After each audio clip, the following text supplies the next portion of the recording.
Hi, I'm Mark, and I collect things. Sometimes I even play things, and today we're going to be going over some comics I picked up from a pawn shop of all places. We're going to be going over these books I picked up, and we're going to talk about what makes this copy of Amazing Spider-Man number 301 more special than it may seem at first glance. If you're a comic book collector, you'll want to stick around to hear what makes this such an interesting variant. I stopped by a local pawn shop recently to look for collectibles and video games, and they actually had some comic books in great condition, so I looked through them and grabbed a few to pick up that I just could not leave behind. First up is Web of Spider-Man number 1. This has a beautiful cover by Charles Vess, and it is a newsstand copy. So on the bottom left, it's got a barcode. It does not have the direct edition logo on it. I picked this up for $20. It's just a really cool cover, so wanted to go ahead and grab it. Next up is Web of Spider-Man number 100 with this super cool gimmicky green foil cover. It's the first appearance of the spider armor costume, and it has this great cover by Alex Saviuk. I paid $10 for this one. I think it was an okay price, a little bit of an impulse buy. At first glance, I noticed that there weren't really any tick marks on the left on the spine of the foil. That's what I always look for when I pick up these foil comics. But when I got home, I did notice there is some crumpling here on the bottom left, so not quite as good of condition as I first thought. I think for $10, it's still a fun pickup though. There was one She-Hulk book that I picked up. This is Sensational She-Hulk, number 34, with art and story by John Byrne. It has this hilarious parody cover making fun of the Demi Moore Vanity Fair cover. I love it. I had to go ahead and grab this and add it to my She-Hulk collection. I've got a few She-Hulk keys already. Wanted to go ahead and get this one. This one is the direct edition. In great shape. I paid $40 for this one. Maybe a little expensive, but this is a somewhat sought after issue due to its spoof of the Vanity Fair cover. This next minor key that I picked up from the pawn shop is the Amazing Spider-Man Annual number 16. This is a king-size annual featuring the first appearance of Monica Rambeau. She's of course one of the main characters in the upcoming Marvels movie and has already appeared in some of the MCU already. It's in pretty good shape, and it has this great cover by both John Romita Jr. and John Romita Sr. You can see their initials right here on the bottom left. I paid $32 for this one. I think that's a fair price. Not a huge deal, but when I find comics that are in good condition for a fair price in person, I like to go ahead and pick them up. Can of course pick these things up on eBay fairly often, but it's a lot more fun when you find them in person and you can see the exact condition of them. Don't have to worry about them being damaged in shipping or anything. The last key I picked up is the Amazing Spider-Man number 301 with this beautiful Todd McFarlane cover. He also did the interior pencils, and you'll see that on the bottom left, this is the newsstand, not the direct edition, so that gives it some extra value. This one I paid $40 for, and I think that's a great deal. Looks like they sell between $50 and $60 pretty regularly on eBay, but there's something even more special about this copy besides the newsstand edition. Go ahead and pull it out and look at it so I can show you guys what makes this special. So here in the interior of this comic book is a 4-page advertisement inserted for Mark Jewelers. This is not in every issue. This is actually in a very small percentage of these issues. It's a 4-page full-color jewelry ad.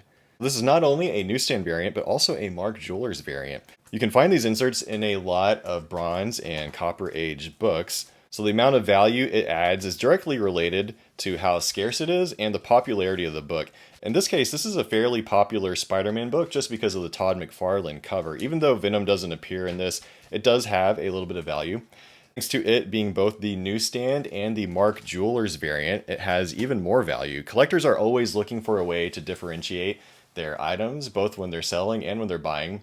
So instead of selling regularly between $50 and $60, the Mark Jewelers version of this book sells between $100 and $300 on eBay. There's not always that big of a multiplier for the Mark Jewelers variant, but it's something to keep a lookout for, especially if you're dealing with a comic that is high grade potential or is a popular key that has a big first appearance or a popular cover that is sought after.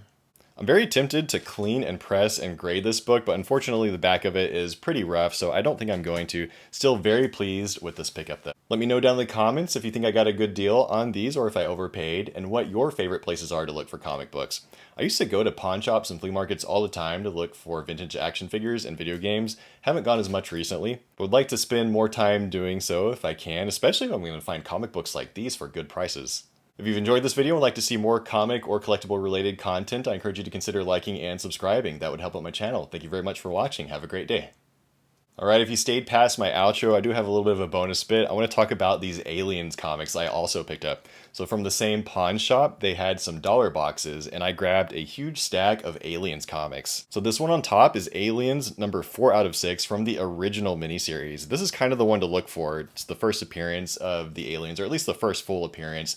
I think there's also a Dark Horse Presents with Aliens in it, and there's a little bit of controversy on what the true first appearance is. But for me and my collecting, I would definitely just want this miniseries that has the first full appearance. The title of the series is Aliens, and they're on the covers and everything. $1 for this is a great deal. It's probably worth 10 or 20 bucks, pretty easy. I'd love to pick up the rest of the series if possible. Within the same lot, I was able to pick up Aliens Hive 1 through 4, featuring Kelly Jones as both the interior and cover artist. I like his art quite a bit, especially his work on Batman. Very happy to pick up the entire mini-series of Aliens Hive 1 through 4. I also got these Alien 3 issues, number 1 through 3, featuring these fully painted covers by Arthur Sudam. Here's issue 2 and issue number 3. Got the entire Aliens Genocide series 1 through 4 for $1 each, also featuring fully painted covers by Arthur Sudam.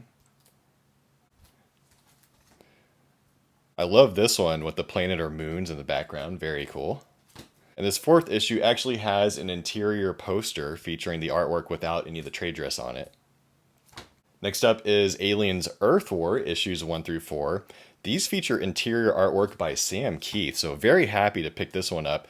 I'm a big Sam Keith fan. I have a lot of his work. Did not have these Aliens issues, so I'm going to go ahead and add them to the collection and give them a read and check out his Aliens artwork. After that, got some assorted miniseries that are not quite complete, a bunch of Colonial Marines issues.